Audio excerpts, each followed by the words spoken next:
All right. Hello. I'm wondering, Sharon, are you there? I think you were still saying something, but your network.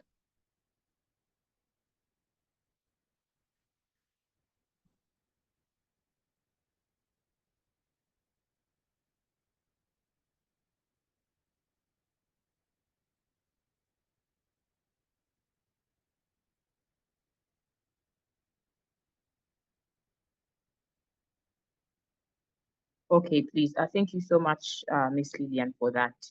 So good afternoon, everyone. I hope we are all doing great. It's very unfortunate that Sharon's network is not quite well. She is, I think, on her way to the field to fight for women's rights. So it gets tough in the middle in there. So let's bear with that for now. Otherwise, so far we have 40 of us here right now. Thank you so much for joining the call and this particular cause. I hope you're having a great afternoon where you are today. So today we are here to have a very fruitful discussion and also have a strategy forward on how young people can come together to break the silence around confronting sexual harassment in higher institutions of learning and communities.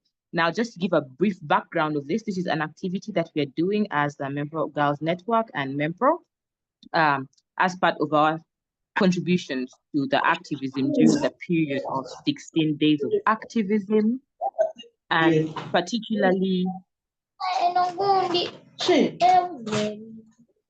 so sorry about that. I see that we have some noise in the background, but particularly we have been seeing on the internet and around the country, we have been having stories arising on sexual violence, especially in our learning institutions, in areas we feel should be safe areas that we feel have people who understand these issues and should not be perpetrators therein. However, it has been very unfortunate that we have been having such uprisings, and we are here today to have conversations around how can we break the silence around this, and how can we have better strategy on how and confront sexual harassment in higher institutions of learning and our communities generally. So my name is Angela Sarah, and I'm very humbled to serve as the president of the Memprow Girls Network. And I'm here together with amazing panelists who have rich experience in this particular field because they have seen it hand to hand since they have lived in these communities and maybe they have worked with victims therein and issues about that. So we are just going to have a conversations with them and pick up from there and see how best we can solve this issue. So today we are joined by Annie Adikin. Annie, kindly let me know if you're on the call. Yes, I'm on the call. Am I named correctly? Can you see my name? Pardon, Annie? And I'm saying, hello, can you see, am I named correctly? I'm on the call. Oh, okay. Oh. All right. Okay. Annie M. Adikin, yes. All right. Yes, I can see you. Lutaya Joshua, are you with us? Yes, I'm on the call. I'm coming down with a bit of a cold, but I'm sorry. present. Amazing. Elizabeth Charity, are you with us? Hey, hello. I hope I can be heard. Yes, I'm here. Okay, it's that's nice amazing. So, okay, great. Thank you. So I needed to ensure that we are all on the call. Thank you so much for the commitment. We can see how committed the young men and women are to addressing challenges that face us in the society. So thank you so much. And I'm glad that we are loud and clear. So I'll just like to briefly introduce us to our speakers, with whom we are going to have a conversation with today, who will then after share with us as per the questions that we shall be asking them. And we also welcome any comments in the comment section and any other thing you'd love to say. So firstly, we are joined by the mighty and gallant president of the Makerere Law Society, Miss, or let me say, upcoming counsel Annie Adikin. It's such a pleasure to have you here today. We saw the amazing and hearty campaign you had around the sexual issues that were there in Makerere Law School. And that is quite inspiring to see that leaders like you are not just filling up space, but are taking up great action therein. Thank you so much. We look forward to hearing great insights from you regarding that. So we are joined by the president of the Makerere Law Society. Then we are also joined by Mr. Lutaya Joshua Chimboa. He is a law student from Makerere University as well, and I believe he was part of the team that was strongly speaking against the occurrences that I earlier spoke about. And it's very great to have a man on this space to give us the other perspective. Yes, thank you so much for contributing to the male engagement. Then lastly, I would like to also welcome our dear Elizabeth Charity. She is a feminist organizer, and she's also an expert in sexual reproductive health and rights, wherein she facilitates as well. So we have a rich group of minds cutting across from theory to experience to their personal activism. Yes. So thank you so much for being on this call, and I think we can now go ahead with our deliberations. Yes. I hope I can be heard.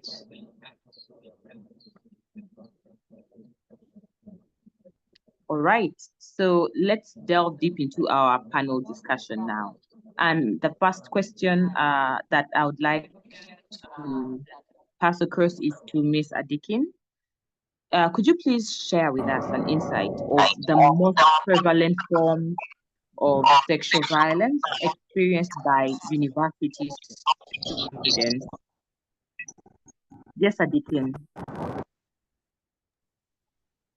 Hi everyone, I'm going to have my video on because I feel like it's more personal. It's my personal preference. Yes. In regards first of all, it's a pleasure. It's a pleasure to be here. Thank you for having me.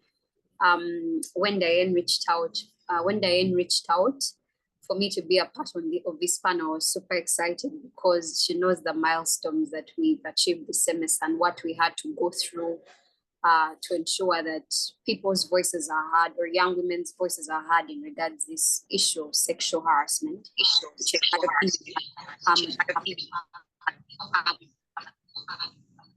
Yes, in higher institutions of learning. When you ask that question of what are some of the most prevalent forms of sexual harassment within the university, yes, the picture is not so different from what is outside. I'm hearing a bit of an echo. Is it just me? Hello? The picture is different from what is outside. Hello? Sarah, am I okay? I want to be sure that yes. I'm okay. Yes, please, Adikin. You are great. We just had an interruption, but it's now okay. Okay. As I was also saying, when it comes to the issues of sexual harassment, the most prevalent forms of sexual harassment at higher institutions of learning, I'll speak for the universities and particularly Makerere University. The picture is not so different from what happens out there. It's primarily the same thing because you're dealing with young people. So we have rape, of course. That's one of the most forms that I interacted with during the campaign. A rape that usually happens student to student, and then we have the stalking. Then we have the unwanted touches. Then a new one that has emerged, cyber-based sexual harassment, and I think that's one that we sort of underestimate. This can happen on open class platforms. This can happen on WhatsApp, and it's a good thing that the Makerere University sexual harassment policy recognizes that. Another one that we have is I already mentioned stalking. And then, of course, sharing pictures of people without their consent and nude pictures. Yeah.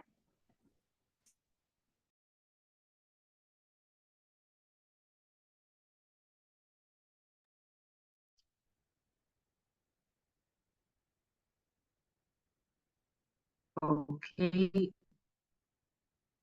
Thank you so much, Sharon. rather. Thank you so much, Adikin, for that insight. Now, it's very sad and worrying that in a time and age when people know that legal implications of things like this, they continue to go ahead with it, including things to do with the cyber harassments that come in there. And it's very sad that from what you share, this particular experience happened in the law school of Makerere University, meaning these are people who even know the implications of these things, but yet continue to go ahead and be perpetrators themselves. But also, thank you very much for the spirited fight that you people held, especially on Twitter. We can see that I believe so many policy reforms are going to come from there. So let's keep the fight on. Thank you so much for shedding a light on how sexual violence manifests itself in universities. Now, I would like to hear from the dear gentleman. How does social media influence the reporting and prevalence of sexual violence in universities? Mr. Lutai, I see specifically that the Makerere Law students took this on WhatsApp, on Twitter, and it blew and caused a lot of outrage, and so much effort was channeled to that particular end, but also not just for Makerere, but maybe for other universities, because the stories keep on, I believe you hear these rumors. How do you think social media can influence the reporting of the prevalence of sexual violence in universities, and how can we use it better? Yes, sir. Thank you very much, Anzoa. I'm going to switch on my video as well, because my president can't speak with her video on, and then I refuse. About social media, that the method we used was highly criticized by a number of people. We had someone in our WhatsApp group saying that the problem that this is going to cause is employers are going to look at some people from a certain university a certain way and blacklist them or something like that. And my response to that was, if you have an employer who cannot see that there are people in this community that are willing to say something about it, then that's not an employer I'm willing to work for, honestly. I would rather go and write poetry or something. What social media does for us is it helps us to draw attention to the issues of those, to the people who are in charge, people who hold the offices, people who can actually do something about it. Because me being a student who holds no office, who I'm not a politician, I didn't run for office, I'm not in the school administration, but when we speak about these matters, people that can actually do something about it come out and they act, right? And the thing about it is, I 100% understand that our method may not be sustainable for every case. We're not going to have a Twitter outrage releasing WhatsApp screenshots for every case that we're going to get. However, it helps us to make a statement that we see these things, and in case nothing is done, in case there is no solution, we are going to name, we are going to shame, there's going to be serious outrage, right? So our method, criticized by many and understandably so, coming on Twitter, releasing screenshots, tagging different people, it may not be the method we use for every case. We used it for only a specific time when the matters needed urgent. We needed the attention of certain groups of people urgently, and which we got successfully. So in brief, summarily, what social media does for us is it helps us to get attention on the matter of those who are going to do something about it, and also for people to understand that these things are happening. We are able to let people know that as a victim, we see you and you need to speak out, and sexual harassment is wrong. If we, the ones who are fighting against sexual harassment, decline to use social media, then people on the other end will use it negatively because they already are. we've seen people,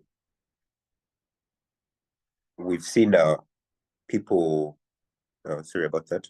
We've seen people run harassment, bullying campaigns against people who are victims of sexual violence and what. And if we, the people who are fighting against sexual harassment, do not use the platforms to push our message, then those people use the platforms negatively to push dangerous narratives, to slut shame and all these things, to make sure that victims are silenced. So yes, I hope that answers the question.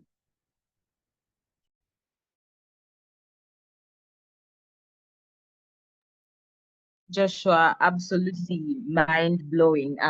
My heart is so filled hearing the submissions that you and our very highly esteemed president of the Law Society are sharing, but also very particularly, you do say that that people are using social media to push sexual violence. So why do they come against us for using it to push against it? Now, usually when you see something trending on Twitter with maybe saying MOOBS or a particular university, you just know that a nude has leaked. And very nice terms they use to cover up saying a nude has leaked, not knowing that it's actually someone's right or someone's privacy that has been infringed upon and things like that. So it was so brave of you people to go on social media, bring out the screenshots. It pulled out a lot of attention. And I'd also like to hear from you later on to see if justice was served, if the perpetrators were held accountable, and maybe what the university is doing therein to ensure that this does not happen again, and also how other universities can adopt this, because surely if Makerere has a standing anti-sexual violence policy, then this is something that we can push to other universities with vibrant minds like yours. So I would like to hear that later on as we conclude. But very quickly, I would like to move on to the dearest Elizabeth. Elizabeth, would like to hear from you. What factors do you think contribute to the underreporting of sexual violence in universities? Now, Joshua has shared with us how they were stigmatized for the mode of how they spoke about this and things like that. And sexual violence is overly underreported in universities. Actually, it is highly normalized. So I'd like to hear, why do you think this is so? Yes, Elizabeth. Hello, hi everyone. Thank you again for the chance to be a part of this. And I think as I answer your questions, I'm going to give a lot of context, because when I was in university, I think I'm a bit older than most of the students that are here. I left Makerere in 2023, but I had been I've always been a feminist. I've always been organizing around this issue because my friends and I started an initiative while I was in university because of the experiences that we had witnessed in our class, with amongst our classmates. And I can tell you from context that a lot of underreporting is not only affected by the student body, the community within the student body, but it's also affected by how the system and the university is handling these cases. I will personally say that one of the biggest cases that I handled when I was in university, I don't know if all of you have ever heard about the Olympia Hostel custodian, the one that was there a few years ago. And as an organizer, as someone that actually cares, we were doing a lot of emergency response for the victims of, sexual violence. And in that initiative, I had received about 2 to 3 victims who had come from Olympia Hostel, and they were violated by the same person. And they were violated, some of them didn't even know each other within a space of 6 years. And then when I got to the bottom of it, and I kept on wondering what is going on, how do we address this? Because this is the second person that I've stumbled upon who has been violated by the same person. And so we go back, and there's a background of so many reports and cases that are filed that suddenly disappear somehow. There was a time before even I joined university where there were ladies that actually sat down and tried to hold the Olympia Hostel management accountable for this, but they were bullied and they were scared away. So like, I think a lot of the times, even, linking it to partly to the question that you asked Joshua, because I also used a lot of, social media in my advocacy. I really think that we need to get rid of the idea of shaming people for going or using certain routes to get justice, because if the system has abandoned them to the point that they are relegated and they're left to use that as the only option, we need to actually understand that underreporting or lack of reporting, what happens to the people that do report? Have you, if we follow up all the ladies that try to pursue sexual violence, sexual harassment cases in Makere, they can tell you how hard it was, how ignored they felt, how isolated they felt, even within law school. So cases that go underreported, I honestly think it's due to negligence from the university. I honestly do appreciate that Makere has done its best, but they still can do better in handling these cases, paying attention to them, because it's one thing to release statements online and make, because now the reason why people who want justice are going to go to the arena of social media is because one thing I know about institutions, even as an organizer, even in feminism, and everything that I do besides this work, is that institutions tend to panic when you attack their name or you attack, public image. And I find it quite hypocritical, because if you are doing right by your students in the first place, we wouldn't have to be here. We wouldn't have to be on social media. We wouldn't have to be causing chaos.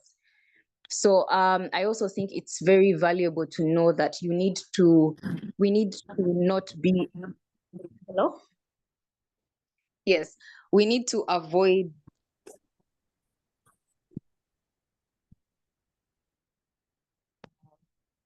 a lot of the things that cause sexual violence. A lot of them happen systemically, they're institutionalized. So the question in this case would be, how do we then create gaps within institutions that are built on so many ideologies that actually lead to rape culture, that actually lead to sexual violence? How do we now overturn from within the system? Yeah. So I would say a lot of it is negligence, but also even within the student body, there's a lot of work to be done with regards to rape culture, with regards to how students understand, what their sexual reproductive rights are, with regards to, autonomy, agency, consent.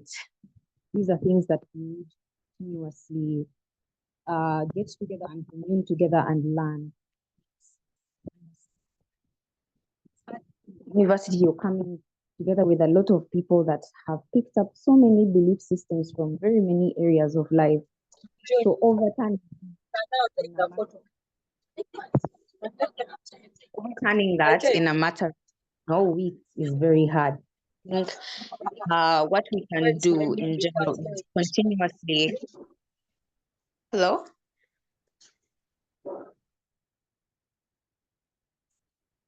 Yes. What I think we can do is, yes, what I think we can do is continuously reorient ourselves, continuously engage in learning, engage in awareness, which I think I can applaud my fellow panelists on this webinar for doing. I really, really encourage that.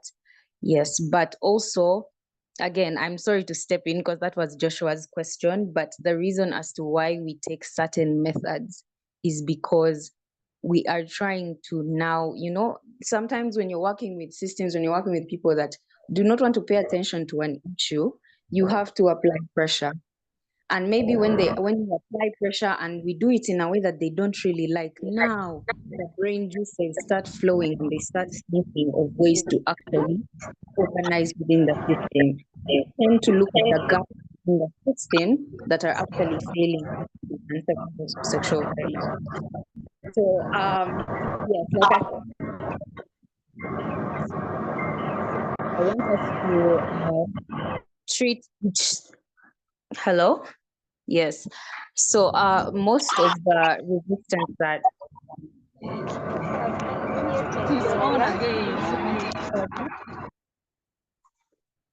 Hello? Oh, yes. Yes, please, we have So you, Sarah. I hope I have answered your question and also supplemented what I sort of was thinking from the previous speaker. But we can move on. Thank you so much. Oh, yes. Thank you so much, Elizabeth. Thank you so much. My heart is out of my body right now. It's very overwhelming. The things you share, the things you've all shared, these are things that are so true, things we have seen, and things that society keeps on pushing forward. Quite unfortunate, but also to congratulate you for such a spirited fight on the Olympia saga. I think I saw that before I actually stayed in that hostel. But then before I went there, I did an online review on the hostel to see the price and everything. And the first story that came on the internet when I typed Olympia hostel prices was actually the sexual scandal. And to know that you are the person who led that was so great. I'm told that the gentleman was there for years, despite reporting, misusing his authority, just bumping into a room because he has access and touching a girl in a very inappropriate manner or even having sex with them forcefully. That was quite unfortunate. These things happen in universities every day. And it was so bold of you to stand up and fight against that, especially because you are fighting with powerful people, people who have money, people who have standing in society, and people who could even make you lose your place in the university. And these are some of the challenges that activists like you face. This conversation is a very heavy one. And as it's heavy on me, I know it is very heavy on Miss Lillian from Memprow because she has done so much work in Makerere University with Memprow. And I think this is just an eye opener for her department that there's still so much more to do. So much more to do for Memprow Uganda in Makerere University. Thank you so much. But also our dear president, Ms. Adikin, would like to add on something before I ask her another question. Yes, Adikin, please carry on. Thank you so much, Sarah, for that. I just wanted to add on Joshua's point on the use of social media. And I think Lisa has said a lot of what I wanted to say, that if you have a system that does not provide avenues for people, that does not provide efficient, for example, grievance handling mechanisms, then what do people do? You cannot chastise them for utilizing measures that they feel will work for them. And this is like just a call to people in that you should not be afraid to channel that anger to draw attention to issues that affect them, because also, like, historically we've seen the female outrage has been at the center of has been at the center of movements against, for example, systemic sexual violence. We've seen the Me Too movement. We've seen the use of feminist art in order to draw a message out there. So there's something about outrage as a society or as a group of people who feel oppressed in order to draw attention to a certain issue. And as Joshua rightly put, the system usually likes to preserve itself and, likes to preserve itself and likes to be comfortable there. So how do you challenge that? How do you draw attention to this matter? And for us, we felt social media was so important in this regard. Another thing that we used was the statements, because whenever you report such an issue, the very first instinct, at least to the people who you report to, is the denial that, oh, you're making this up. So we had to try and legitimize it. So we got a couple of student leaders. I got a couple of student leaders and told them, you know what, release statements acknowledging that this is an issue, so that you can't have 12 student leaders in different capacities, the debating union, the Makerere Law Journal, the Makerere Mood Society, saying that we recognize this as a problem and it manifests like this within different settings, within different contexts. So therefore, you need to work on that. So the fact that it was a concerted effort, it made it so much easier in that, of course, the school administration, their very first instinct was, the fear. We see the school administration releasing a statement on a Sunday. It shows that they actually do know what is happening, but there is just this laxity to do anything about it, because we've normalized it in a way, thinking that, oh, let us use the appropriate grievance handling mechanism. It's going to take about 2 years. And that because it lacks that sense of urgency. So it was so important for us to utilize social media as a tool. Thank you.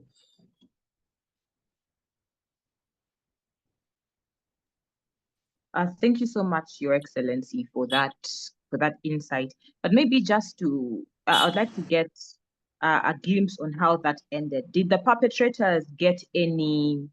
Did they get punished? Did they get sent out of the university? Were there any actions put in place?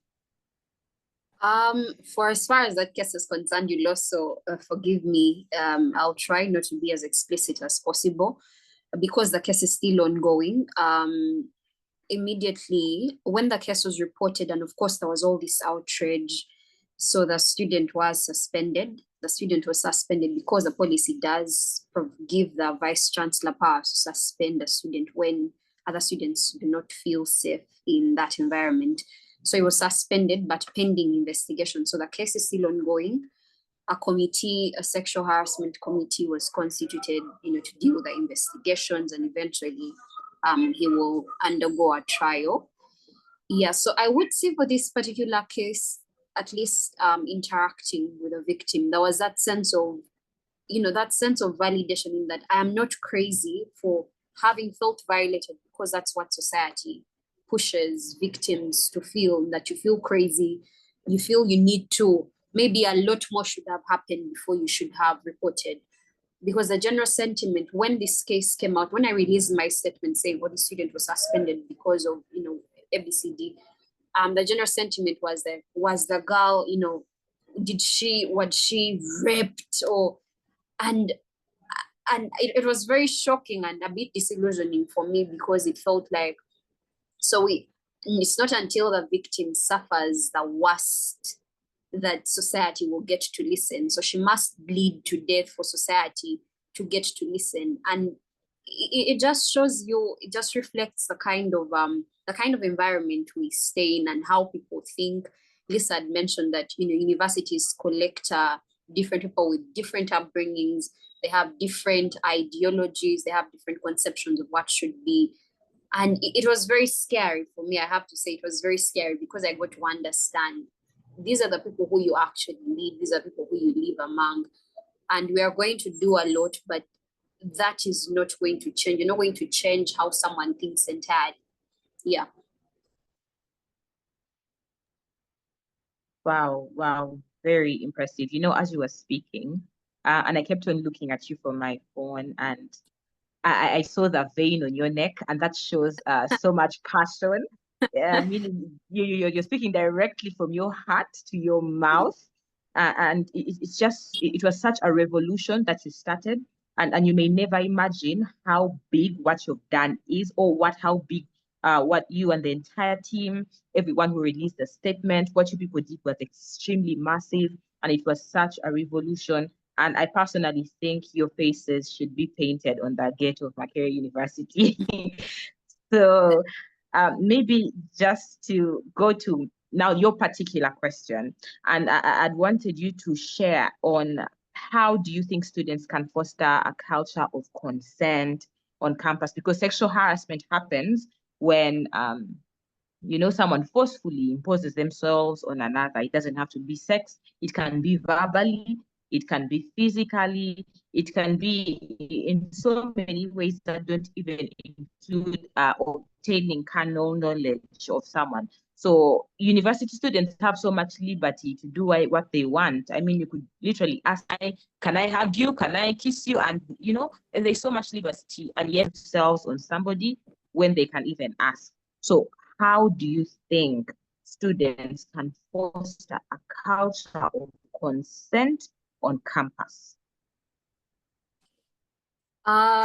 In regards to that question, the key point I've picked out is culture, in that it's how people think, it's how people perceive, their reality, the things they feel entitled to, what they can or cannot do. And that's that's fundamentally what the rape culture is rooted in, because that's what people think. What are they entitled? What are their entitlements to women's bodies, or the things they think they should do or they cannot do? You know, is the bar too low? Is it too high? And whenever you speak of culture, it starts with an acknowledgement that there is something existent. And of course, in this regard, there is something we need to break. There is a rape culture within higher institutions of learning. So we start by acknowledging, we start by acknowledging this problem. That's how people think. It's a sad place to be, because you start by acknowledging the wrong. You start by acknowledging the wrong. You can't live in denial and try to advance a culture of consent. And when you do that, you get to see what are the avenues available for you to try and deconstruct this rape culture that is present, or to try and build something new. And for me, I would say it starts by people who feel oppressed by, for example, this rape culture. This is young men and women, young women. I know young men can also, be raped, but the statistics have spoken for themselves on who is most affected here. And putting out a statement and saying, we are not going to live like this anymore. And it could be done in different ways. It could be, through social media. It could be, for example, on the WhatsApp platforms, on the class platforms. I always say that silence is acquiescence. Whenever you're in the same room and a young woman, for example, is being talked down, or is being, let's say, harassed verbally, or is being abused, and then you keep quiet, you're actually part of the culture that is sustaining that. And personally, I've made a commitment to myself. I will not be in the same room or on the same platform, and they are verbally harassing or abusing a young woman I'm present, because I become complicit in that culture. So I think it starts with breaking the silence and saying, we're not going to accept this anymore. That I know you think it's normal simply because the majority normalize it. It's not normal. It's not normal. So we start by speaking out against it, and very strongly at that. And I think, of course, as young women, it's an act of bravery, because you will be shocked that some of the very people, at least from my experience, it's the people you call your friends. It's, your classmates, your male classmates who think like this, people who you may hold in high regard, but will you have the courage to actually step out and say, I don't like how you think, or that is not right? Women are entitled to control, their own bodies without what you say. Or, the sexual innuendo. I see a lot of sexual innuendos, especially on the class platforms. And for some classes, I see the girls are quiet, the women are quiet. And I'm like, you're complicit in this culture. We can't blame the system, but we have a duty, we have a responsibility to stand up and speak out against it. So that will break some of these normalcies, I would say. And then as outside of the speaking and breaking the silence, now we reach a stage in that, how do you actually influence change? How do you get a shift? Because truthfully, yes, we can speak, we can draw attention to these issues, but if the systems do not change, then we are the same place we were at. 2 years later, Lisa shared a story with the Olympia case, but that's 3 years later, and we're seeing the same problem manifesting in another way, in another way, because the systems at the top are not changing, because students do not know they have a grievance handling mechanism. There is a sexual harassment policy, but how many students actually know the contents of that policy? You claim that there is I have it right here. You claim that there is a booklet that is like protecting students, but do they know what is in that booklet? At my orientation in my year 1, I was spoken to about sexual harassment in passing for 3 minutes. 3 minutes. They spoke to me all that, oh yes, in this Makerere University has a no-nonsense approach towards sexual harassment, and that was it. Do I know what amounts to sexual harassment? Do I know the different ways I can be violated? Are the officers or the people who are supposed to help me when I've been violated, do I know where they are? All these things. And the university does not understand that it has a duty it has a duty to create a safe environment for its girls who come, because we go through the same rigorous process to get into these higher institutions of learning. So why should young women not feel safe when they come to pursue an education? Yeah, so influencing systems at the top, and I think that's where, for example, student leaders come in. The policy provides that student leaders are duty bearers, but we've had instances where the very student leaders become complicit in that cover up culture, or you're trying to be diplomatic about it, you're trying to keep the unity, you're trying to keep the peace, so that because you don't want to bring up these uncomfortable conversations. But we should place it on our student leaders. They should know that they have a duty. This is not populist politics. These are actual, people's lives are at stake here, and you have a duty to report these cases, So I think from the grassroots, of course, breaking the silence, and at the top we see, student leaders influencing policy.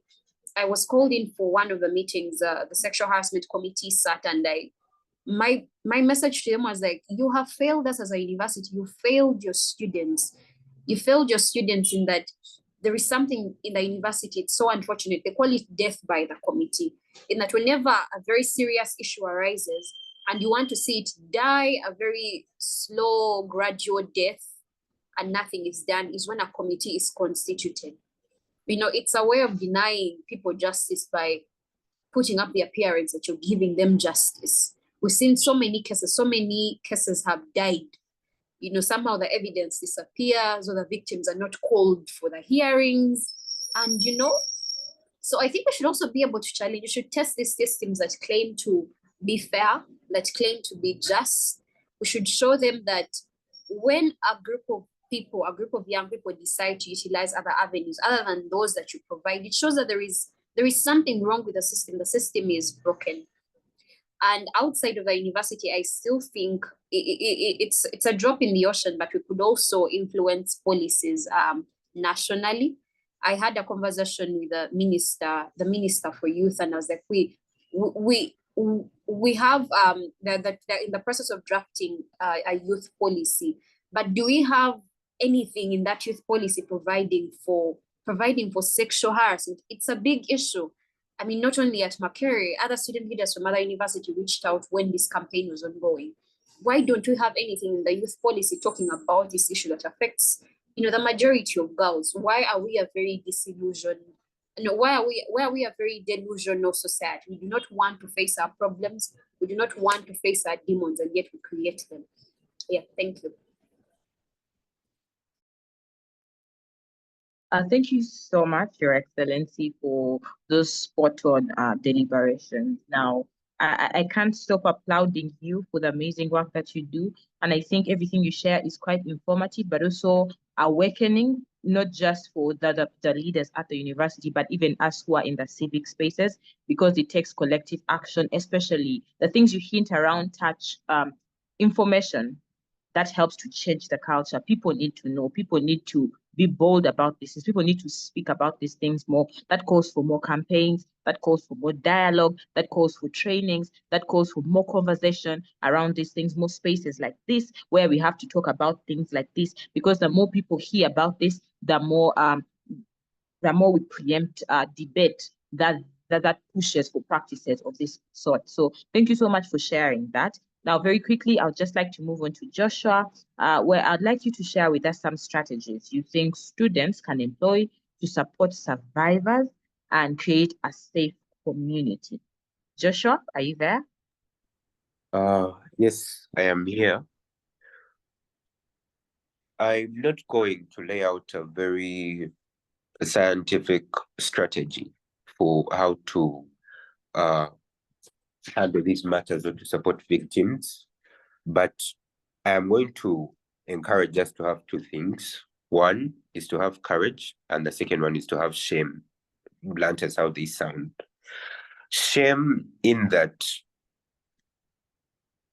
you can't be in a class, you can't have a friend, you can't have a neighbor who is a rapist, who is sexually harassing someone, and you can't even tell them.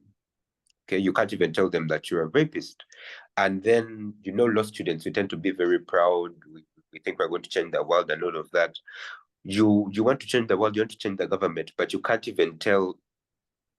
I'm sorry, I have a bit of a cold, so if I go off, I'm trying to help myself in one way or the other. But shame in that you can't purport that you're going to change the government, you're going to change the country, but you can't even tell a classmate who is a rapist, right? A classmate who these people even tell themselves these stories, they even tell you these stories, and you can't even stop mid-story to tell the person what you did was wrong. Okay, there's a certain level of shamelessness that comes with sitting in a class where everyone knows that there's a victim of sexual harassment, and the perpetrator is also in the same class. They read both their names and they say present, and everyone knows, and no one is doing anything about it, right? I feel like it's a very high degree of shamelessness, if you ask me, right? So I feel like if you're going to cause change, one, start by having some shame. Okay. Then second of all, on the point of courage, have courage, because there's going to be retaliation. And one of the biggest problems we faced is retaliation, and knows this. Mostly because the issue about mob culture, right? People probably came from schools, their friends or what, or someone who is popular and what. So when you're trying to stand for the right thing and it's not in their favor, you're going to have people who are going to attack you. We had people from old students associations calling to ask where we live. We're actually unsafe. And we'll tell you this. We had a group and we used to move with our locations on. Is there someone that is unmuted? Okay, no problem. Courage in that you're going to face retaliation, right? We used to move with our locations on because we're unsafe. And the reason why we're unsafe, some people they didn't even say so and so you raped. People just said sexual harassment is wrong. And it caused us to be unsafe. You couldn't, like us who had roommates, we had to tell them keep the doors shut at all times and ask who it is before you open. And why? Simply saying sexual harassment is wrong. You've not mentioned a name. You've not said what. And I feel like at some point, if we were not courageous, we would have broken down. So it takes some courage, right? Because honestly, the things we had, the stories we had, I know that right now when we're speaking contextually, we're speaking about one case that that might have triggered the entire campaign, but there are several other reported cases, some of which we were asked not to share the public with. The victims told us not to share them with the public, right? But when we had all those stories, we really felt like this is something that we need to do. This is something that we need to stand against, right? So, and I think about being courageous is, I think some people take it like you're wiseacring or something, because personally, I had so many people ask me in the WhatsApp groups directly, you're talking about this as who? You work as who in the Memprow society? You're talking as who? You're investigating as who? And I just tell people you just need to have some shame. You can't wait to have an office. You can't wait to be a politician to tell someone that rape is wrong. Do not rape, right? So that is what I would say in brevity. Courage and shame from my experience. Oh my. You young ladies and gentlemen really astound me. Really astound me. I promise you, I'm very overwhelmed, also very inspired, but also particularly you share that we need to have courage and shame. And for me, shame does stand out. And personally, I think shame is a very big factor, not just for individuals, but also bodies. Yes, because there's so much that bodies can do to address issues of this sort. So thank you so much for being courageous. It's quite unfortunate that even your security was tested. Now that's what happens when you stand up, and the force that comes against you shows you how grievous the issue at hand is. So I am very sorry you went through that, and we are very grateful that you're okay. But regardless, we keep fighting till the end. Yes. Now I'd like to move on to dear Elizabeth. I would like to hear from you. We would like to hear from you. How can universities enhance their response to sexual violence incidents? How do you think universities can do better? Okay. So, hi everyone. Can I be heard?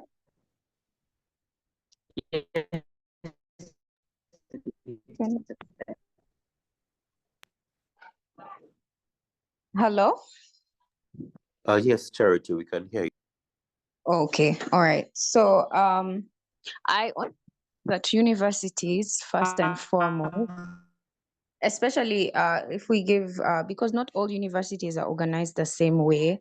And also, I'm going to give this from the context of someone that is heavily invested in the feminist movement, someone who has seen very many stories that have happened in universities all over Africa, even in South Africa.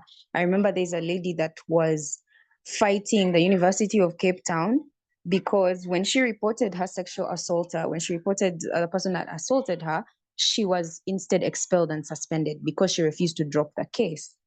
So the context of whichever university you're talking about, there are so many, and even the way, the nature of how this violence happens and how a university can, let's say, intervene is highly dependent on how the structures of the university are organized. I will give you an example of when I was working with the victims of the Olympia Hostel custodian.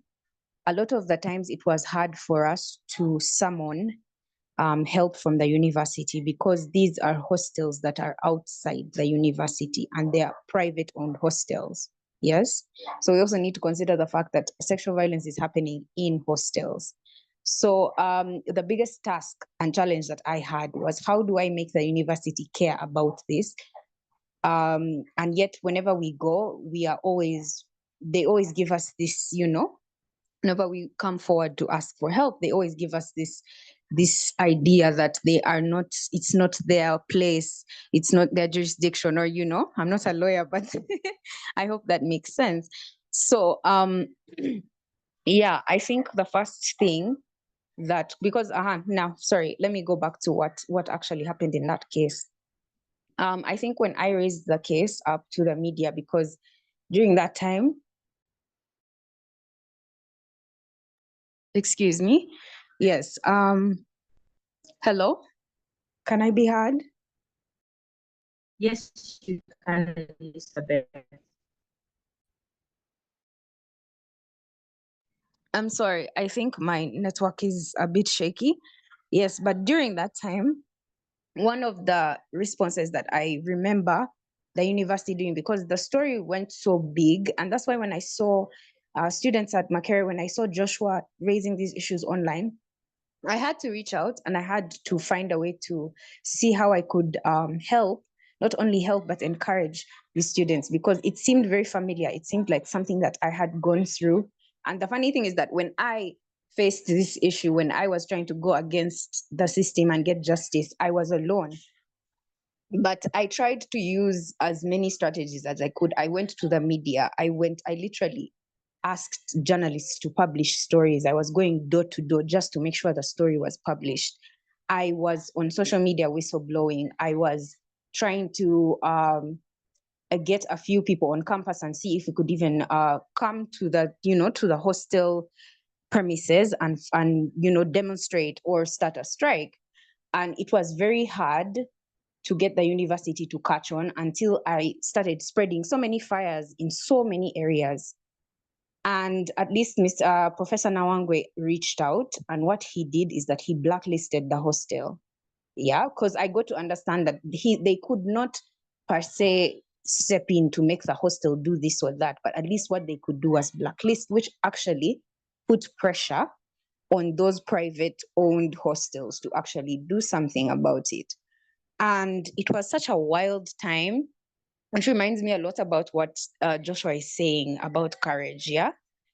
And I think universities, first of all, need to understand the context in which a lot of this violence is happening. How do you intervene based? So you cannot say you are not responsible for what happens in a private owned hostel. Excuse me, please. Another thing that happened in that moment, I remember seeing the gender mainstreaming department ideally wasn't involved in any of the actions that I took, yeah? And I wondered what are student leaders doing exactly? Because I wasn't a student leader in Makerere. I was just an ordinary student. But it was my efforts that were done in, this vigilante style of going about things that a lot of people shun that actually got this man kicked out of the hostel. So I think one of the things that we need to interrogate is the entire system, the departments. Also, we need to understand who are the people being elected in these departments. Now, there's a difference between someone who, let's say, enters a role that they are supposed to, any leadership role that they are supposed to, and that's why I think I truly appreciated the president of Makerere Law Society, because Makerere does have a gender mainstreaming department, and there are so many leaders that are elected, but how many of them have actually done anything substantial? So I think, first of all, the university needs to form alliances with people that are actually invested and passionate about these issues. Yeah. Not people who are just getting into. I don't want to seem like they are incompetent, but for most, it's about what I can put on my resume. Yeah, and these are student leaders, who ideally people who in feminist politics would call organizers, because the university needs foot soldiers. If you're looking at it took me so long to reach Professor Nawangwe at the level that he was at, but I was just an ordinary student. But imagine, I had to set so many fires. Twitter was on fire. I think a lot of the students who are here were in high school during that time. I had to set fires everywhere just to be listened to. And again, Joshua talks about courage, and you need to have courage. People called me all sorts of things. People called me bitter feminist. There's no word under the sun that I did not receive. People even called me notorious. They called me so many things. But I can tell you this, I sat with a victim. We went to, I think, was it Chura police station, and we filed a case. We tried to follow up with a case. And then 2 weeks later, the case file disappeared. And we could not believe it. I literally sat at the police station with that family, and the girl burst into tears. I saw how it broke her entire family. Her father could not believe that this was something that happened to her. She had to take a dead year just to recover from what happened. And I want to, again, speak about courage. You do not need to have the whole world on your side to pursue something to the end. For me, that was enough. That was enough fuel. And I wasn't going to stop until the university was going to hear what I had to say. That was just it. So courage is important. And also I think the university, if it really was intentional about solving these issues, they would be more selective of their organizers. Which people are you bringing on board? Because a lot of the times you find, the structure has that, and they do it because, okay, we need to have this there and have that there, but how is it being implemented? How is it being spread across the entire campus? How many times are you scheduling sessions for, learning to constantly reorient ourselves about sexual violence, about consent? And I can tell you, a lot of the times universities do it in the most performative way. But I believe that systems change because of the people that are involved in making them change. And I think the first thing universities can do is to reassess their commitment to solving this issue. on understanding how to choose representatives that actually die for the cause. No one was paying me to do what I did. It was so hard. I had not slept for 3 weeks. I had not slept. I was running from media house to media house just to get this story published. I did not sleep for 3 weeks. Like Joshua said, all those threats. And I think that's why I reached out to them, because this really seemed like a familiar experience. All these threats that were running around, and me, I was going against a hostel management that is quite powerful, that can have the money to, they had the money to disappear the files at a police station. They had the money to pay lawyers to intimidate the girls who had reported before I came into the picture. So sometimes you're going to go against very, very powerful people, and you will see how, if it was not for me, where were the student leaders in the gender department? What were they doing? How come it was an ordinary student that got this done? But all of them failed everyone. They failed us. They failed a lot of these girls. Yeah. And yeah, so I think, again, we need the university to first revise its commitment, to learn how to organize with people that have been doing this without the structure, without the system. Because I can tell you this, and that's why at the beginning, I was so intent on making sure we understand not to derail or shame other means of justice. Because when the system is not working, one Lisa, one very passionate feminist who you didn't even know existed, could be the only reason as to why things, let's say, shift or change or move. So yeah, that's the start. I feel like it starts from there. They need to reassess their commitment. They need to meet. And I think a lot of us think that there's a formula, that there is a 1+1 formula to how we resolve these issues. The way I did it is not the way Joshua and the rest of the students did it this year. There's always going to be a different dynamic. I don't think there's a 1+1, equation to it.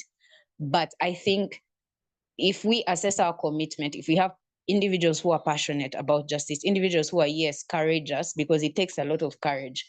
I know of girls who have tried to report sexual assault, even at Makerere Law School, and they left with their self-esteem in the gutter.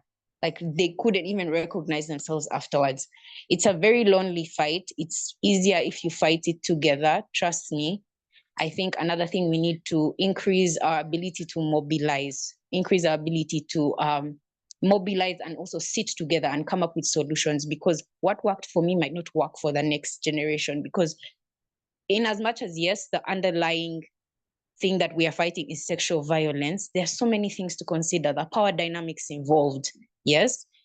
I was fighting a hostel management and a custodian, a very old 40-year-old man who, yeah. But then someone else is going to come, it's going to be your fellow students. Tomorrow, it's going to be a lecturer. There are so many intricacies to how the different ways that sexual violence happens. You need to understand the power dynamics at play. And of course, we need to urge the Makerere University management and the administration to lend their power to the people that need it the most, the victims, yes? So I think, again, like I said, let me summarize.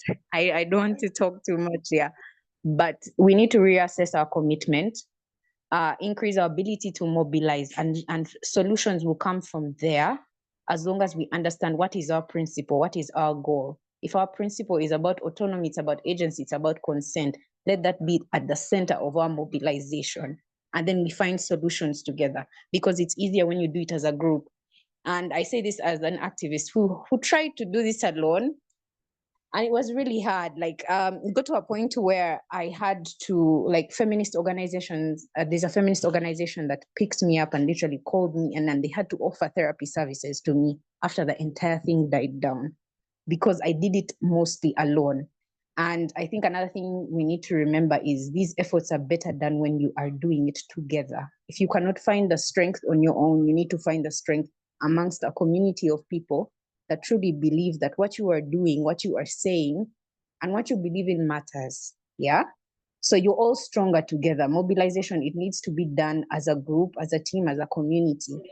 And you'll see how the university can step in thereafter. I believe in down, up, not up, down. So that's the basis of my answer. Wow, Elizabeth, thank you very, very much. It's such a book that you've shared, such a book, yet a very teary one, very devastating, very heartbreaking, and even you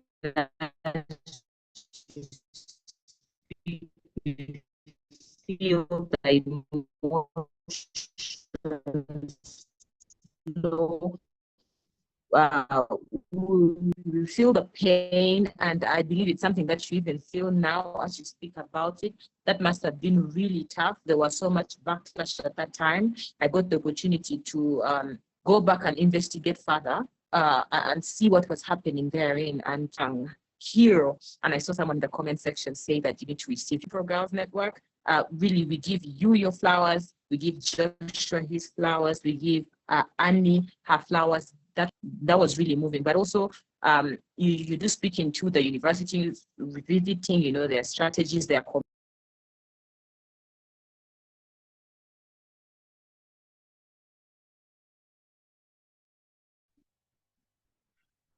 very sorry. I think the internet providers um, are not quite well.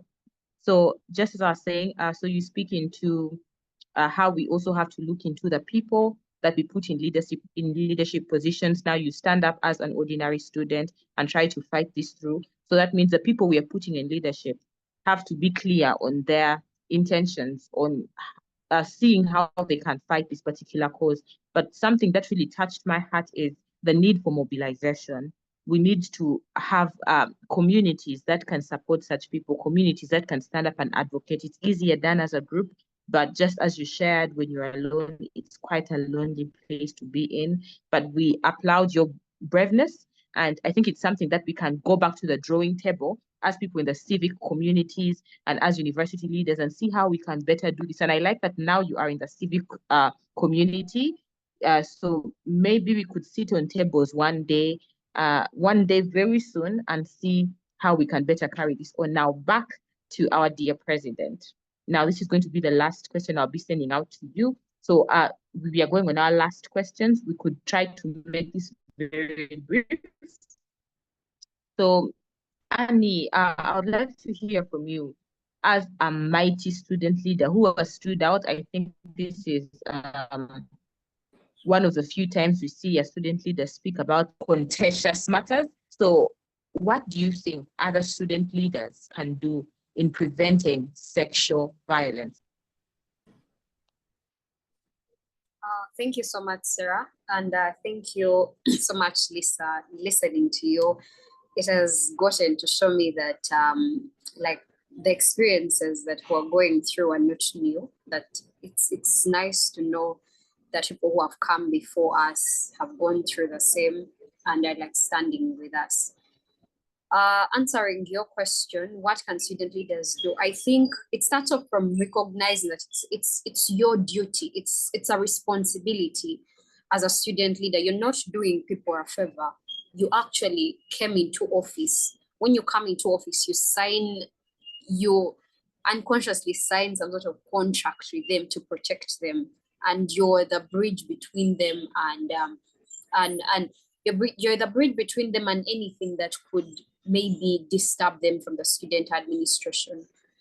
So from coming from such a place, for example, when I first heard of the very first case that started it, that blew everything out there into social media, and it was going through whispers. People were just whispering, "Oh, have you had this? Have you had this? Or don't put it out there."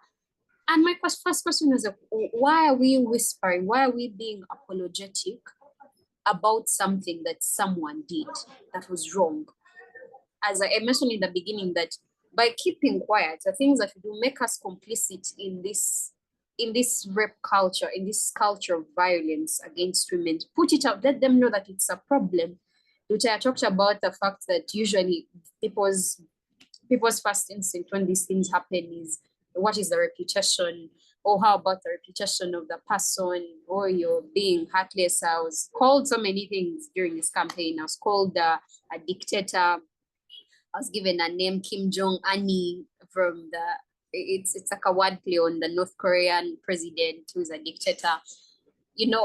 like so many crazy things, but it starts from a point of responsibility. It's your duty to ensure that people actually are safe.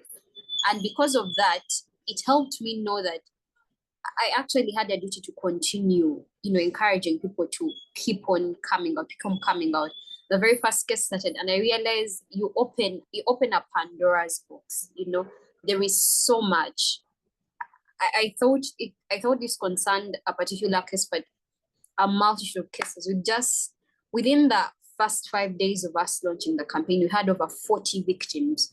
And these are all law schools. So I was just imagining what goes on in the rest of the university. 40 victims come out and say this, I didn't even know. Lecture. There's also the lecturer's front. That's something now I'm starting to, follow up. And throughout the semester, I've had to, follow up. And Lisa mentioned how lonely it is. It has been such a lonely journey. I can't mention a number of times I've broken down, crying because of a case a girl has mentioned. There was a case we're dealing with, and the father was so intimidated by the perpetrator that they didn't want to follow it up. And I had to tell him, I know it may be like a shout out into the void, but give me an opportunity to pursue this with the university. And it was in the middle of coursework week, so you have coursework to hand in. You have to go and follow up this issue. There was also tampering with evidence at the police station, and it was a rape case. And I had to do it because I'm a student leader, and it's so sad. Lisa mentioned performative leaders. We have so many of those at the university where it's simply we are in a populism, populist politics. People think, oh, it's just to come, you sign for a couple of allowances and you leave office. And yet it's so much more. It's about service. It's about ensuring that the people, are safe. So I would say for student leaders, especially, recognize that not everyone is going to work with you, and work with people who will work with you. The first thing that, for example, I did in regards to this campaign is I knew I would have support from the fellow student leaders, but I also know it's sad to say, but you're dealing with a bunch of cowards.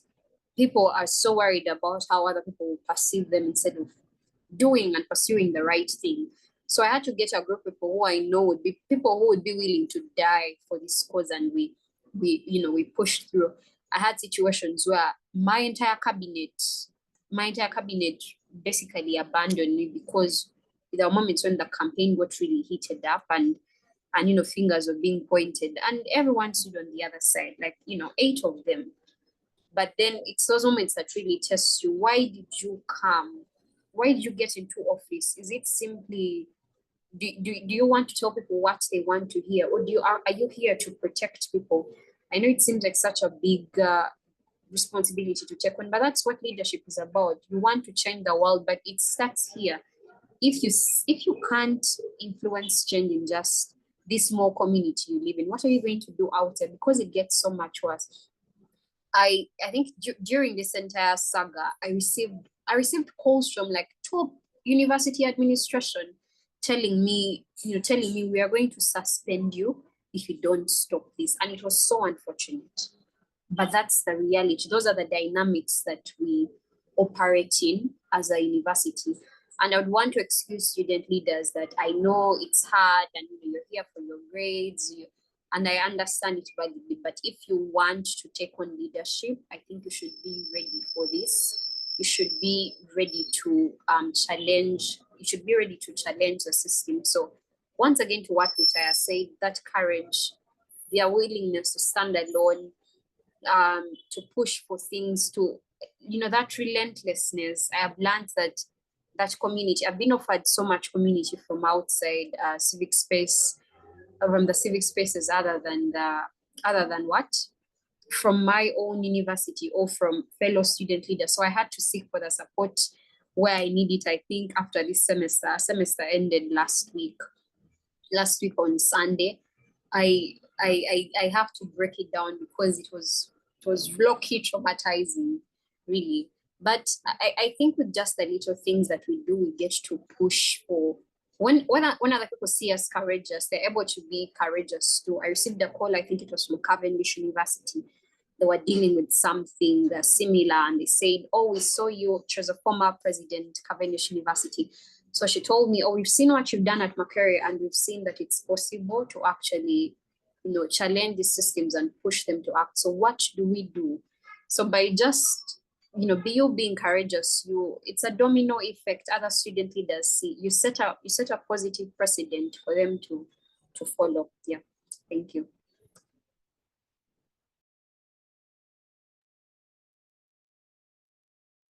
Wow, thank you so much, Your Excellency, for those insights that leaders can take up. But then it's also quite unfortunate that your fellow leaders had to leave you in that particular space alone to fight. But we're also very grateful that you continue to carry on. We hope that these are things that more leaders out there can get to know, but then also that people like you can continue to train and share such information, especially with the next leadership that's coming in. It's our responsibility to mentor the upcoming leaders. So thank you so much for that. But then also maybe just for you people to know, for us as civil society, as Memprow Uganda, we are very passionate about our activists. We are very passionate about young women trying to cause change there. So in case you have issues, you need therapy or you need support, these are things that you can always reach out to, and we always see how we can support you and things like that. But thank you so much for this amazing work that you have been doing. Now,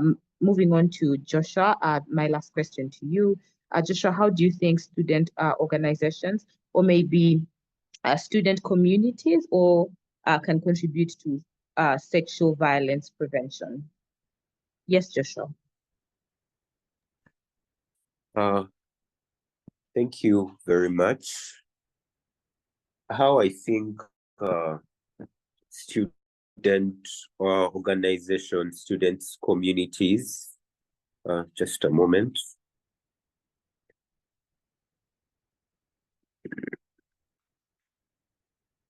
So how I think student organizations can contribute to this cause is, I really think, let me mostly speak for men and boys, because it's important for us to understand that we are part of the problem. I know it is something we don't like to hear, but very many men, very many boys, first of all, occupy leadership positions. And even when they don't, even when you're simply in spaces with young women, men, whoever, I want us to understand that we do not need to beat down the avenues that we will lead, right? Because I know men love to argue.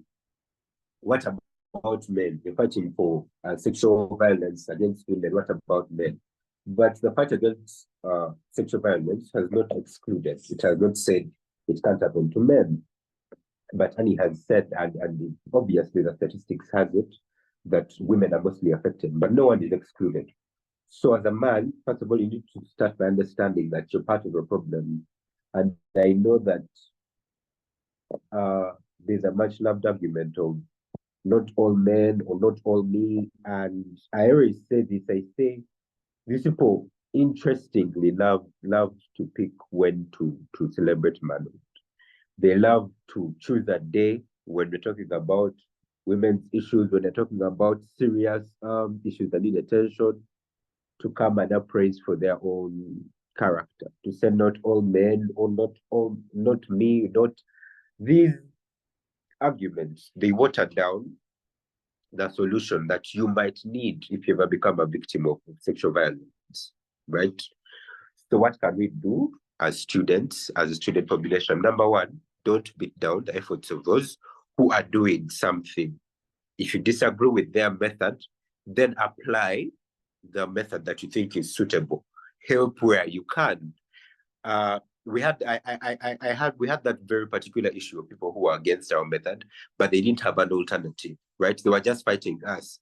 And my point was, if you don't agree with how we're doing things with our strategy, just apply your own strategy to arrive to the solution, so we can have different mechanisms working. The one you don't agree with, the one that you agree with and you think works, apply that too, instead of beating down the efforts that have already been put in place, right? Uh, I know that there's usually a big concern of false allegations, false claims. And I know that someone is waiting to ask that question when we take a break. But statistically, only 1 out of 10 reports is usually false. So that means around 9 out of every 10 reports are usually correct, are usually accurate.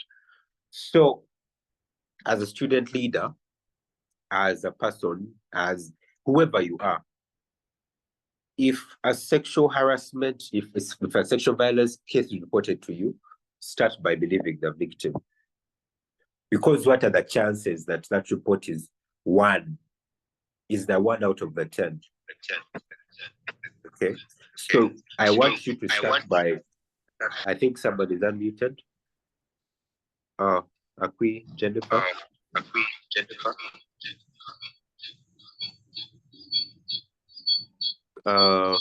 Okay. There's a bit of an echo, but I'll keep going. Jennifer, if you could mute. Okay, thank you. What I was saying is we need to start by believing the victim, because it is most likely that that report that has been filed to you is in the 9 out of 10 that are usually correct and usually accurate, right? The other thing is I want to thank, because I understand this is my last question, I want to thank everyone that we worked with on Campaign HQ, the students who are not student leaders, or are not holding any offices or what, that we worked with. Some of them are on this call. And I want people to understand that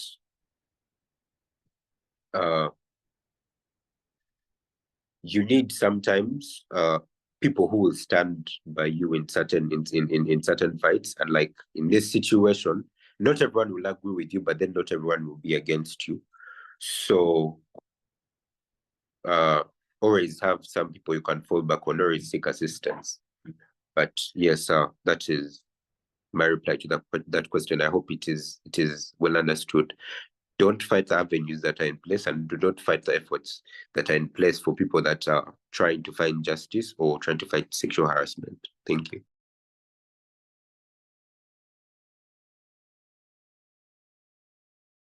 All right, thank you so much, Joshua, for those very insightful submissions. You amazingly something that you speak on, that every time women are speaking on their issues, it is when men remember that they should also bring up men issues. But I think sexual violence affects everyone, and thank you so much for highlighting that. And we can collectively see how we can fight around that. And if people are not providing alternative solutions or strategies, then they should not be in any place to criticize the available strategies that are being used. Otherwise, that was very innovative.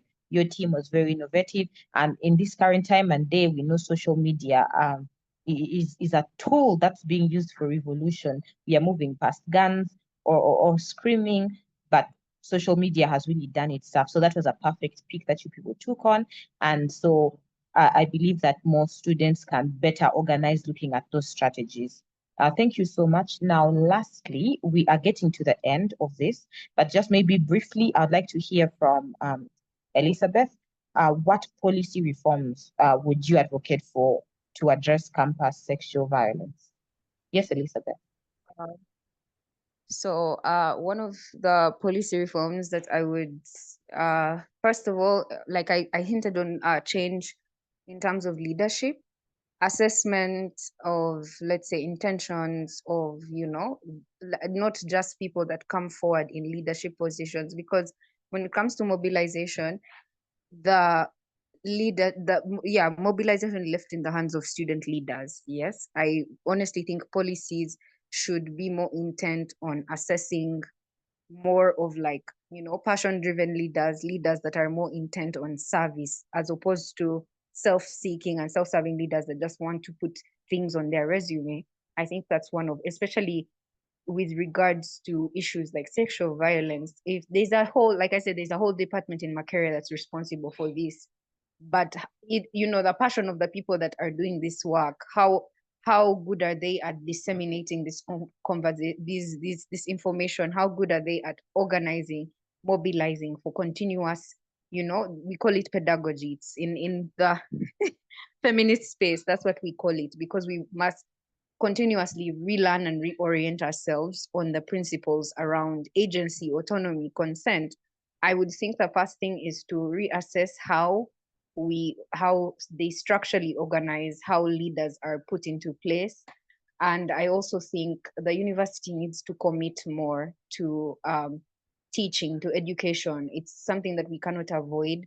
Like I mentioned before, you are dealing with people whose mindsets are from different parts of the country and different cultures, and we are looking at a context bigger than Makerere University. We're looking at a country that has a statistic of more than how many teenage pregnancies a year, how many, this is the context in which you are working. And I think one thing that feminist politics offers me is the ability to understand the context in which everything is happening. Everything does not happen these things do not happen in a vacuum.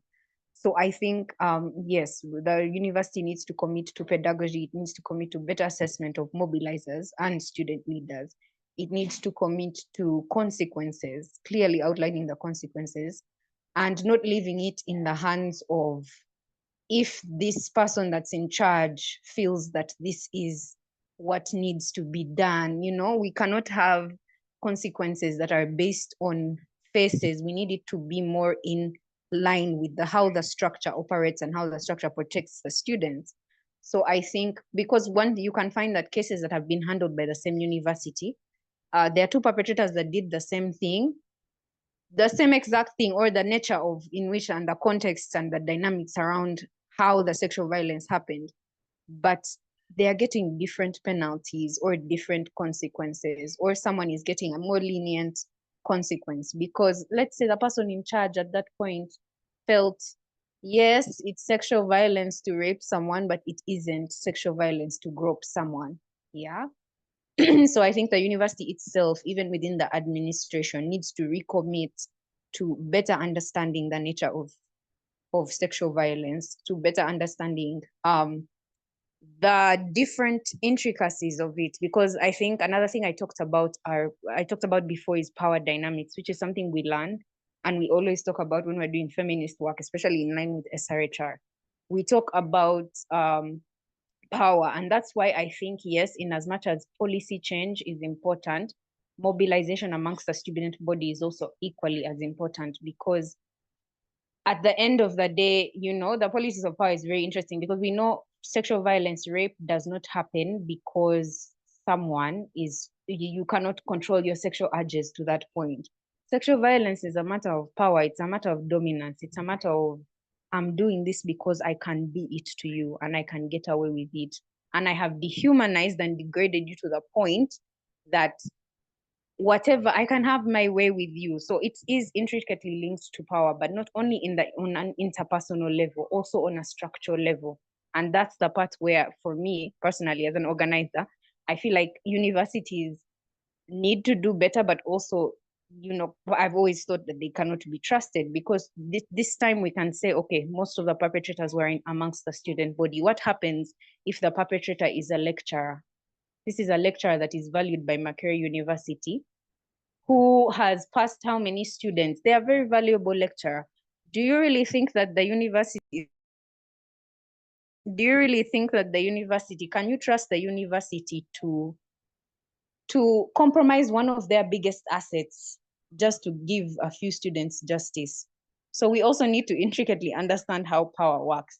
What happens if, because it also affected the case with the Olympia hostel custodian. The Makerere University told me they couldn't do anything per se. The most Nawangwe did was to blacklist the hostel. What happens if it's Nawangwe himself? Because we know that, sexual allegations can come anytime, anywhere, and it can be anyone. What happens if it's someone who actually holds power in the university? I think the biggest question that we need to ask in terms of policy change is, how committed are you to breaking down structures of power and breaking down protections that are inherently given to some people based on the power that they hold within that community, within that context. Yeah. Because you can think the university is on your side because they helped you with student. Yeah, the power dynamic, they can expel a student. What happens if it's their board of directors, one of the board of directors who did this? Yeah, I think all of us need to ask ourselves these questions. In as much as, yes, policy change, we need to push for, we need to interrogate their understanding of power dynamics. What are they willing to do? Because it can be anyone, and it can be anyone, and it can be absolutely anyone, both as a victim and as a perpetrator. Sexual violence also happens amongst your lecturers, within the space of lecturers. I do not know what is happening in that space because we've experienced the university as students. We can't really, tell how they've handled that. But the university also has to be held accountable in that arena in terms of staff. Yes, even if it's the cleaners, even if it's the janitors, even if it's the people who are doing, service workers. If sexual violence happens amongst the service workers on campus, how does the university intervene? So a lot of the times we need to look at power dynamics and power structures. It affects everything. It also exacerbates the threat that we think a lot of these perpetrators have. Yeah, someone is going to come and tell you, my dad came from here, he's the who and who of what. And quite frankly, I do think it's important for us to, yes, consider that as a threat, but to understand intricately that, yes, some people will wield certain directions of the power that they've amassed, whether it's because they're rich, whether it's because they have a higher standing within the university. Yes, but I think policy ideally should center around how willing is the university to break down power with regards to this issue. What is their commitment? What are their allegiances? Because I'm telling you, institutions, and as much as I am for policy change, I do think policy change needs to happen alongside organizing that's done within the students alone, outside the institution. Because I'm telling you, we've seen stories of how these institutions will throw you under the bus because they don't want to lose a couple of millions or even a couple of 100 millions. And your case is going to be wiped out just like that. You won't even understand why. You will just wake up one day and your case is gone. So there's also all that to consider. And I think ekibaka kyange naye wankyegombe kiri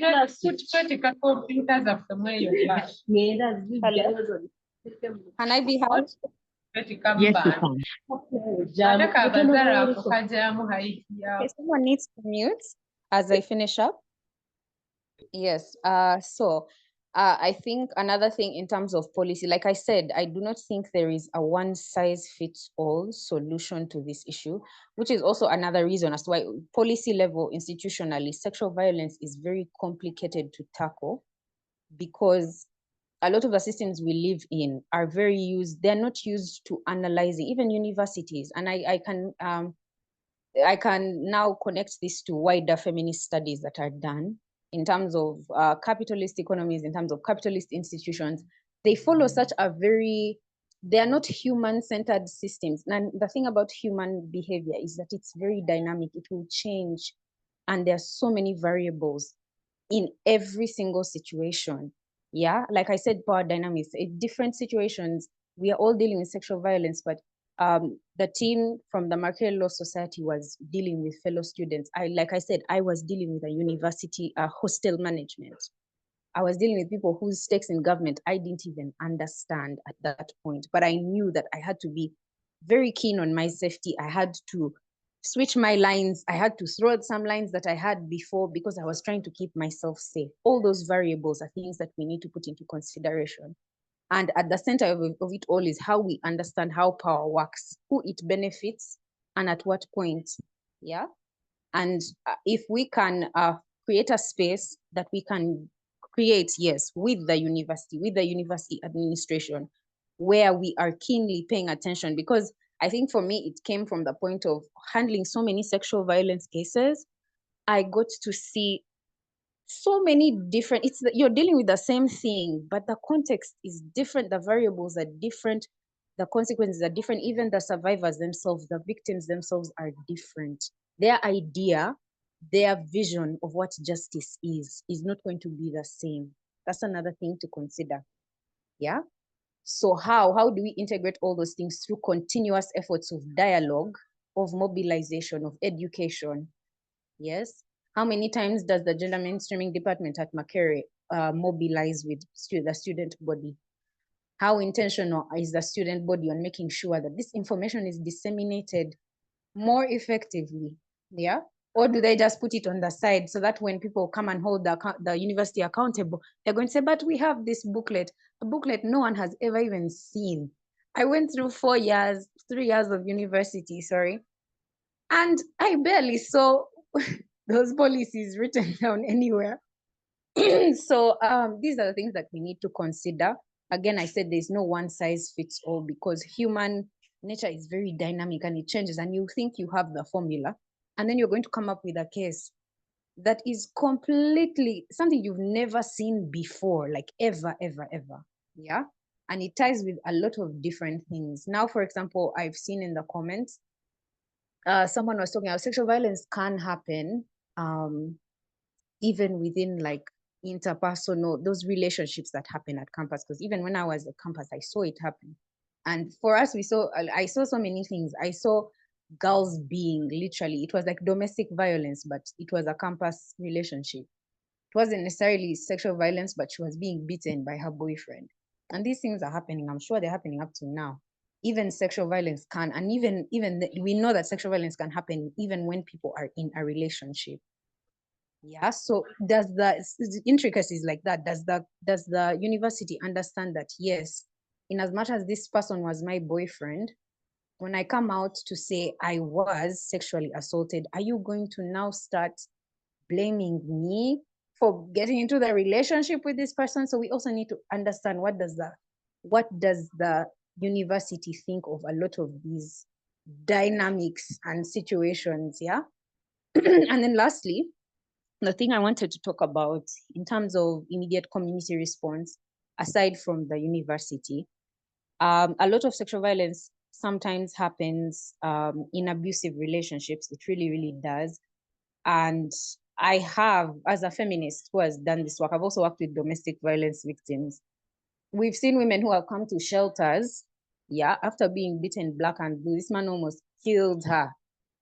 And we took her to the shelter. We did what we could. We mobilized the funds to get her there. If she has a child, we have to now procure funds to make sure that the child eats and all those things. So if we keep a lady at a shelter for about 2 months, and then 2 months later, we find her back with the same man. Yeah. As feminists, we learned, and I want the community to adopt this, we learned to be patient and give grace, because dynamics of abuse are very, very complicated, and sexual violence can manifest within those dynamics. And we always teach in our sexual reproductive sessions about sexual reproductive health. Yes, we always teach about the psychology of abuse and how it happens, and how a lot of abusers and abuse victims are caught up in addictive cycles. Because I remember there was a time where we were doing this as a workshop, and we looked at the brain scans of someone that has an addiction and someone in an abusive relationship. It more or less has the same effect on the brain. Yes. And abuse victims do not go back and run back because they're stupid or because they just love the pain. They love, it's an actual psychological effect. And the most supportive thing that we can do as a community is to continuously be patient with these victims. There are victims who I had to come 3 times, 4 times until she finally left that man. Yeah. And he was probably abusing her sexually as well.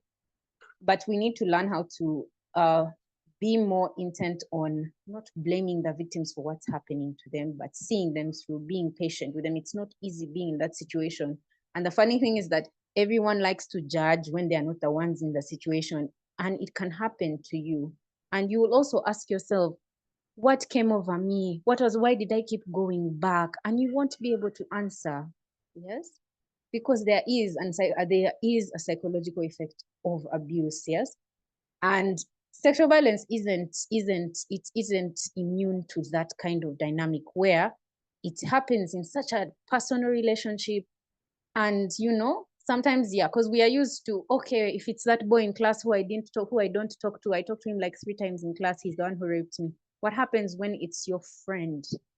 It's your best friend that you've known for 6 years. You can't even fear to come out and report because you're just in that state of how could someone I love, someone I care about, how could they do that? And you still want this relationship to work, which is a valid experience for a lot of survivors, a lot of victims. But how do we handle those intricacies with care, with love, with compassion?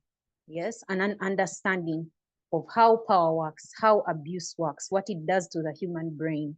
Yes, what it means to actually concede in the effort towards justice, not only institutionally but as a community. And yeah, I hope I answered what you were saying, but I think my approach with these things is always, it's the people first, then the structures after that tend to create this shell of protection around the people within them. So policies and structures are only as good as the people involved. So if we can start mobilization amongst students, and if they can meet the university administration at a point where they are continuously synthesizing these experiences, recording the different, because advocacy for sexual violence or even SRHR, the way it looks in 2024 is not what it looked like, let's say in 2001 or even 2002, because we understand how the world has been moving at a very fast pace. We are having rapid digitalization that is happening all over the world, even on the continent. So because a lot of our lives were sort of taken online, there are new forms of sexual violence that sprouted in the online space, in the digital space. And that's why we had to now go back and reassess and now remodel our ideas of how sexual violence happened. And we had to adjust to how it is happening online, especially for young people, especially for Gen Zs. Yeah. The internet has very, very high stakes in the violence that happens, even the violence that happens interpersonally, because a lot of these ideas of toxic masculinity, the manosphere, it's happening online. So I think what we need is serious pedagogy. We need the university to sit with feminist organizers like me. But I know me, some of those people will say, "Oh, she's too chaotic. She's too."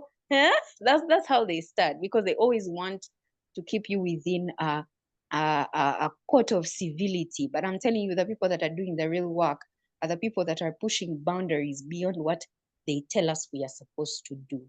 Yeah, and there's a lot of insights there. So if they can be willing to learn, to sit with us, again, there's no one formula, then maybe we can find solutions based on also the capabilities the administration has as well.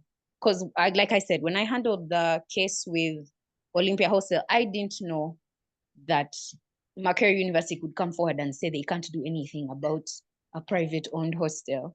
So yeah, I hope that makes sense.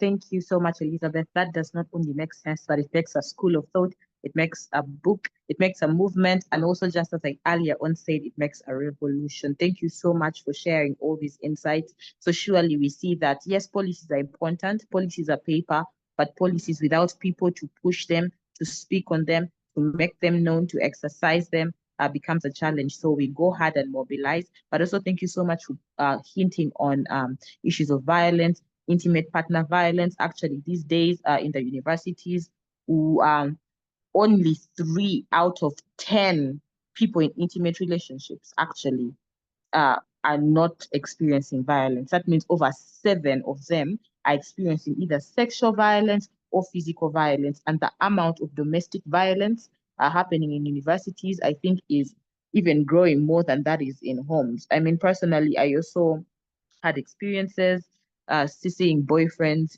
beating girlfriends, and you try to intervene in the situation. and try to make reports, and so much chaos comes in therein. But thank you so much, all of you, for putting up spirited fights. Now we are coming to the end of our discussion. It's very unfortunate that this has to end, but this is a discussion that we have to pick up on, but also strategize on further, because the issue continues playing in, the issue continues happening time and again. But then I had earlier on asked, is there anybody who would like to ask a question or share a comment in the remaining 5 minutes we have on this call? And maybe as they're preparing, yes, I see Diana. Okay, Diana, I'm going to give you an opportunity, and Letasi in it. So I'll have both of you. So Diana was also among the people who participated in pushing the campaign. I saw her heavily pushing this on her WhatsApp and on social media. Really well done to you, Diana. So let me invite you to speak, then we shall have Letasi. Let's keep it brief so that we can close. Thank you so much, Diana. Take it on. Okay, hello everyone. I hope you can get me. And I'm so thankful for this space. It has given us all very, very good insights into what we are dealing with and how to go about it. And so my question first is, I mean, it's the only one, so it's directed to Lisa. So, you know, when this campaign came up, none of us had, you know, prior knowledge of how to handle victims of sexual violence. We were just, you know, thrown into the deep end, and our main purpose here is the victim. And so I know we can't quite get a detailed, I don't know, handbook on how to deal with these victims, because at the end of the day, they are our main,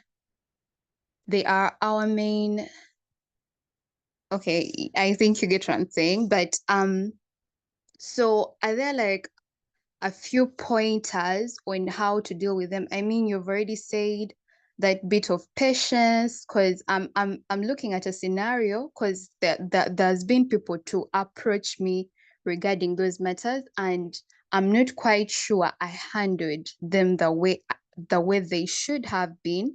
So like, are there pointers, maybe 2 or 3, that I should keep in mind when handling such situations, how to talk to them, what comes first? That's basically what I'm asking. All right. Yeah, I have gotten your question. The first thing, I beg everybody that is in contact with a victim of abuse, sexual abuse, or even, you know, any other kind, is to please be an empathetic person. Yeah. Like I said, do not say, if it were me, no. You need to recognize that, okay, first of all, it's not about you. Decenter yourself and try to, even when we are doing SRHR, we talk about how some victims do not like to be called victims. Some people do not like to be called survivors because they feel they have not survived the trauma of what happened to them. So some people feel victims is a word that is disempowering. Yeah. So the first thing I can ask you people is to listen, follow their lead, put them at the center. What do they want? What do they need? Justice doesn't look the same for everyone. Yeah. Secondly, like I said, we need to be very critical and aware of power dynamics that are at play. Yeah. Because sometimes you might be asking someone to do something that they honestly do not have the power to do in that moment. But then how do we draw community power to surround them and protect them in that situation? So I honestly think you need to empathize, you need to decenter yourself, decenter your impatience or your whatever you think should or should have been done, and continuously affirm, comfort them. Yeah. Secondly, whataboutism, please throw it in the bin before you enter the room. We don't want victim blaming. These are people that are already very vulnerable. They're already traumatized by what is happening to them. And it's very understandable for a sexual violence victim to feel defeated, to feel like they do not have the agency to be, to step into their power, because it's a very dehumanizing and degrading experience, to the point that it changes you. It changes how you think about yourself, what you think about your body. It changes how you understand confidence. The girls who have never been able to smile after what happened to them, yes? So we need to come in that form of how do we restore power to these individuals in very, very compassionate ways. So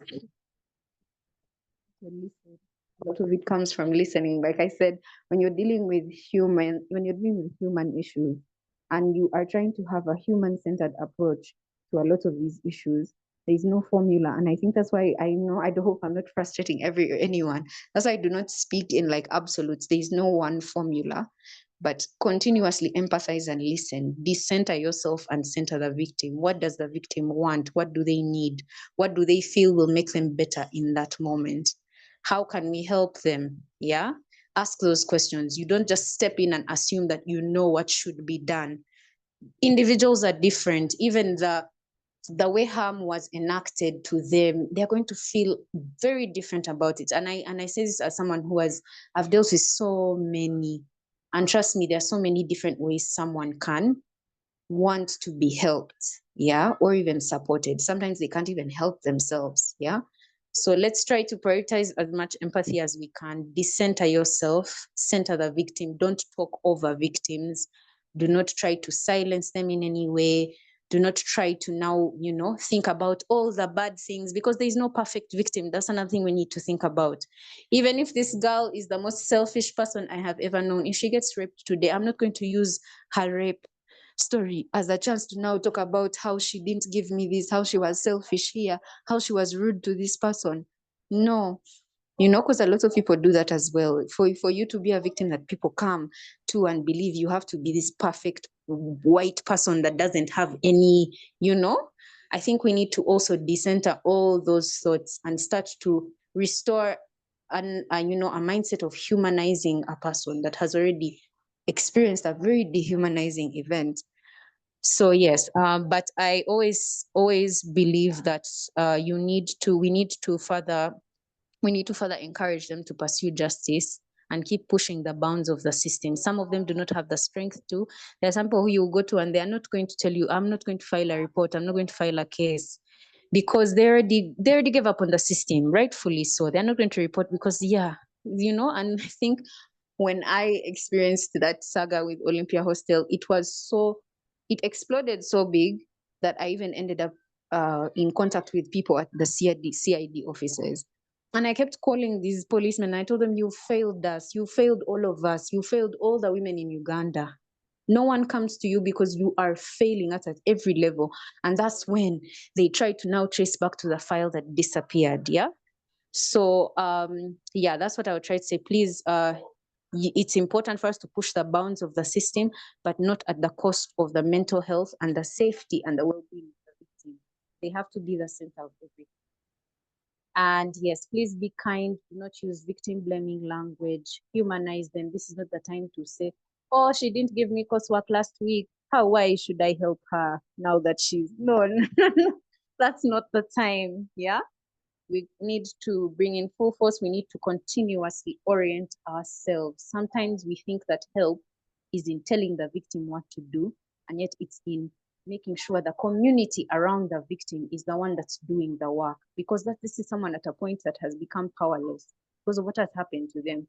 So less telling victims what to do and less mobilizing and telling everyone in the community to be the kind of community that the victim would want to thrive and survive in.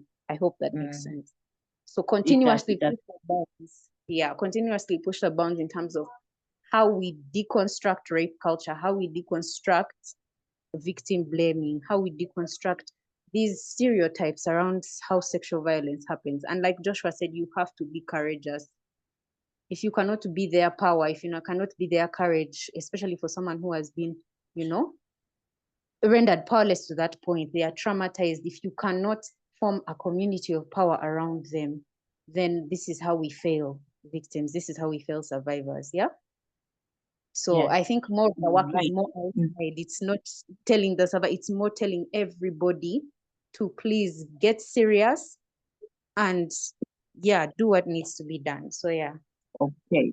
All right. Thank you so much, Lisa. Thank you so much for that very in-depth answer to Anjoa's question. Now, we just have only 3 minutes to close this. Let us see. Could you make it very brief? Yes, Thank you. Good evening. I'm just going to make comments. One is about vigilance. If you've learned from other people's experience, what are you going to do to prevent this happening from you?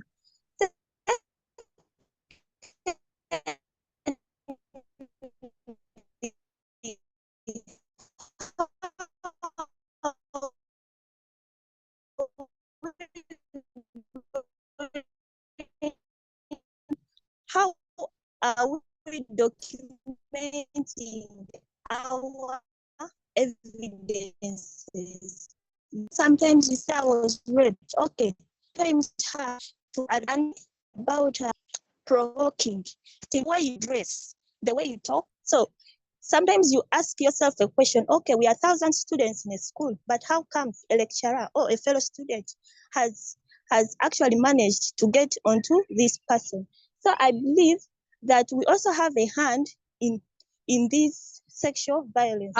Excuse So me, I hi, I'm think sorry we should also go to Okay, interject, all right, but all I right, would like all right. Maybe just to contain this, thank you so much, Enid, for your submission.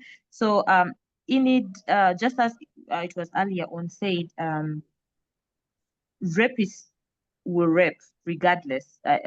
Women dress well in Arabia, but they still get violated. But I think, Enid, thank you so much for your submission. We shall try to engage you more and engage you deeper. But thank you so much for bringing that up. But then that also shows us how much more work we need to do as feminist Can organizations I in interject a disseminating bit? this information. Just a bit, Uh, yeah? uh, uh, uh, okay, I've been Just requested a to bit. close this meeting. Okay, I'm giving you I would just like 1 to minute, Lisa. Just 1 minute. just 1 minute, yes. Recently, I think that was in 2022, we did in the initiative that I started with my friends, we did an exhibition that was called What Was She Wearing? And I'm going to give you an idea of what it looked like. It looked like we had different mannequins that were set up at this exhibition. We had a woman that was fully dressed and clothed in a hijab, like, you know, those hijabs of where it's only the eyes and the veil. We had a 3-month-old baby. We had a 7-year-old that was dressed in her uniform. Yes. And we had so many other, you know, we had, yes, the typical, like I said, we have this idea of who the perfect victim is. And I want to let you know that in the Middle East, where women cover themselves from head to toe, they have very, very high rates of sexual violence. And I think it's important for us to remember that sexual violence is not about what someone was wearing or, you know, because ideally you're a human being. You should be able to have the self-control to know that if it is not your body, what are you doing even approaching this person? Yeah. Sexual violence is mostly about power. It's not about what the victim did. They're babies, 3 months old, 7 years old. There's a case I handled, a 13-year-old, a 12-year-old was raped by an uncle. Should we say then, oh, she should have worn her uniform this way, that way? We need to deconstruct that. That's part of victim blaming. It's part of rape culture. And I hope we oppose such sentiments at every single point, at any time. Thank you.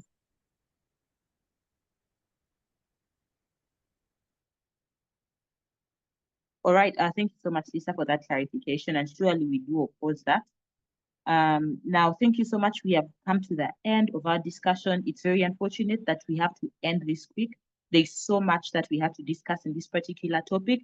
But first of all, I would like to, on behalf of Memprow Uganda and the Memprow Girls Network, we would like to thank um, all our speakers today. We appreciate all the work that you've been doing. We learn from you, and this is a call for us to go on and do even greater work. Yes. So thank you so much.